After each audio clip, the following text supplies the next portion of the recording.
오늘까 함께 좀 깊이 들여다볼 자료는요. 조나단 스위프트의 걸리버 여행기 그 요약본입니다. 네, 이게 그냥 모험 이야기가 아니죠. 맞아요. 단순한 모험담이라기보다는 인간 사회랑 또 그 본성에 대한 아주 날카로운 풍자가 담겨 있거든요. 그렇죠. 걸리버의 4번의 여정을 따라가면서 그 속에 숨겨진 핵심 메시지, 또 그 비판들, 이런 것들을 한번 제대로 파헤쳐 보려고 합니다. 네, 좋습니다. 이 작품은 사실 그 표면적인 이야기 너머를 보는 게 진짜 중요해요. 각 여정이 뭘 상징하는지 그걸 읽어내야 하는 거죠.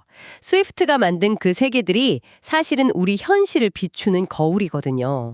현실을 비추는 거울, 딱 맞는 표현인데요. 네, 당대뿐만 아니라 지금 우리에게도 계속 질문을 던지고 있어요. 자, 그럼 첫 번째 여정, 릴리펫, 소인국부터 시작해 볼까요? 여기 진짜 기가 막히죠. 네, 키가 한 15cm 정도 되는 소인들이 사는 곳. 그렇죠. 걸리버가 처음엔 막 거인 영웅처럼 대접받잖아요. 네네. 근데 금방 엄청 사소한 문제로 심각하게 대립하는 걸 보게 돼요. 예를 들면 뭐 신발 굽 높낮이. 맞아요. 그거랑 달걀 깨는 방향. 네, 그런 걸로 막 파벌이 나뉘어서 싸우고, 와, 이걸 보면 우리가 평소에 심각하게 다투는 문제들이 좀 얼마나 어이없을 수 있는지 새삼 느끼게 되더라고요. 이게 단순히 그냥 권력 다툼이 허무하다 이걸 보여주는 걸 넘어서요. 뭐랄까, 인간 사회 축소판에서 벌어지는 그 부조리들 있잖아요. 그건 현미경으로 보는 느낌이에요. 현미경으로. 네, 사소한 신념 차이가 어떻게 막 전쟁까지 가는지, 또 능력보다는 뭐 아첨이나 줄서기 이런 게 중요해지는 정치판의 속성, 이걸 진짜 섬뜩할 정도로 잘 보여주죠. 혹시 당신 경험 속에서도 좀 이런 릴리펫 같은 순간 없었나요? 생각해보면 있죠. 정말 있죠. 자, 그럼 릴리퍼트에서 인간의 어리석음을 봤다면 다음은 거인국, 브롭틱넥, 여기선 또 정반대 경험을 하죠. 그렇죠. 이번엔 걸리버가 완전 장난감처럼 작아지니까요. 네. 그래서 자기가 살던 영국 정치나 문화를 막 자랑스럽게 설명하는데 근데 거인왕 반응이 영시큰둥하죠. 맞아요. 오히려 유럽 사회의 그 잔인한 전쟁, 탐욕, 위선 이런 걸 막 질타하면서 야만적이라고 딱 잘라 말하잖아요. 관점이 완전히 뒤집히는 거죠. 여기서 핵심은 바로 그거예요. 관점의 전환. 관점의 전환. 네. 우리가 너무 당연하게 여기는 우리 문명, 제도 이런 것들이 외부인의 눈에는 얼마나 야만적일 수 있는가. 이걸 아주 극명하게 보여주는 거죠. 스위프트는 그 거인 왕의 입을 빌려서 당시 유럽의 오만함, 특히 뭐 끝없는 전쟁이라든가 식민주의의 폭력성 이런 걸 아주 통렬하게 비판하는 거예요. 우리의 위대함이라는 게 참 상대적일 수 있다 뭐 이런 거죠. 그렇죠. 얼마나 허약한 기반 위에 서 있는지 생각하게 만들죠. 세 번째 여정은 이건 진짜 좀 기묘해요. 하늘을 나는 섬 라퓨타. 라퓨타. 네. 여기는 뭐 현실 감각이 전혀 없는 지식인들만 모여 살아요. 수학이나 음악 같은 아주 추상적인 학문에만 빠져가지고 땅에서는 무슨 일이 벌어지든 관심도 없고요. 심지어 그 밑에 있는 식민지 발리바비 과학연구소에서는 더 황당한 연구를 하죠. 맞아요. 오이에서 햇빛 추출하기, 대리석으로 옷감 만들기. 이게 도대체 무슨 소용인가 싶어요. 스위프트가 딱 꼬집는 게 바로 그거죠. 인간의 실제 삶이랑 너무 동떨어진 지식 추구, 현실 문제 해결에는 아무 도움도 안 되는 그런 공허한 학문의 위험성. 공허한 학문. 네, 또 뭐 지식인들의 오만함, 그냥 지적 유의에 빠진 모습 이런 걸 비판하는 거고요.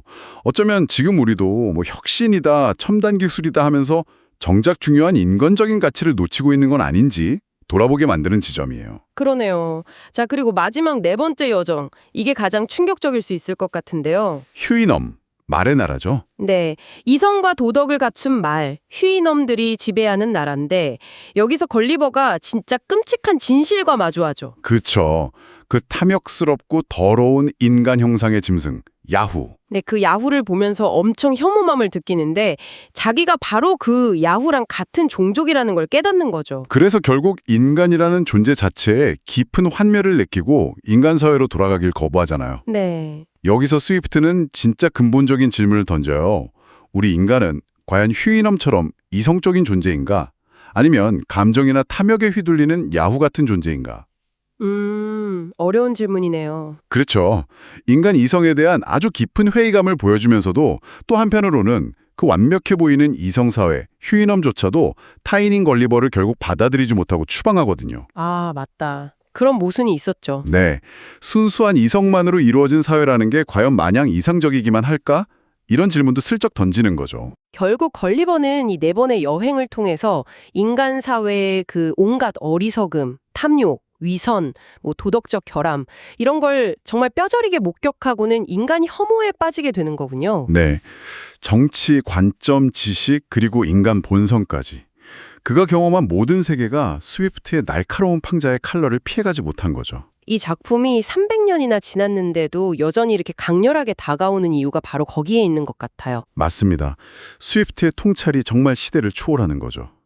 릴리 퍼세크 송호사는 정치 싸움, 또 브롭딩넥이 던진 네 기준이 절대적인가 하는 질문, 라퓨타의 현실과 동떨어진 지식 추구, 그리고 휴이넘이 제기하는 인간 본성에 대한 근본적인 고민까지. 네, 이게 다 지금 우리 사회에도 똑같이 던져지는 질문들이잖아요. 맞아요. 네, 오늘 저희는 걸리버 여행기 요약 자료를 통해서 각 여정에 담긴 그 깊은 의미와 풍자를 함께 탐구해봤습니다. 정말 단순한 아동문학이 아니라 읽을 때마다 새로운 질문을 던지는 고전이라는 걸 다시 한번 확인했네요. 그럼 마지막으로 당신에게 질문 하나 남겨보면서 마무리할까 합니다. 네, 어떤 질문인가요? 인간 사회에 완전히 환멸을 느끼고 말들과 은둔해버린 걸리버의 선택. 이게 과연 세상을 꿰뚫어 본 사람의 현명한 결론일까요? 아니면 어쩌면 인간을 너무 극단적으로 불신하는 또 다른 형태의 편협함이나 현실 도피는 아니었을까? 스위프트의 마지막 풍자는 아니었을까?